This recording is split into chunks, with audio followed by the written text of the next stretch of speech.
Kafar abule na ngoro wupa be mtaka son ku mablu chiro ko base mablu chiro ko le aga koro abule na ngoro po abule tira saka bon we da open mu chebo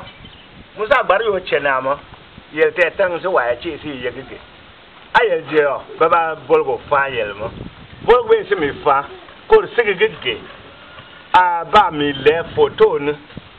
misu cha yel ga folo yel ba chogo maka abule ma wete korunu fo jatig bel karma pa gbar fera ta ona pa na fer ta ona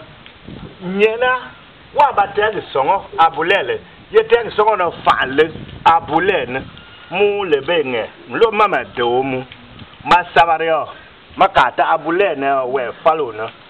pe tabel water ona wo ba pa songo no te ma fro na pa si mi non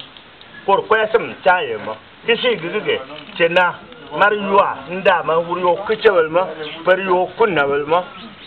abule na gorolbe yel photo swe je lebre sie der pena mal torsir de bete ko chala wudema amina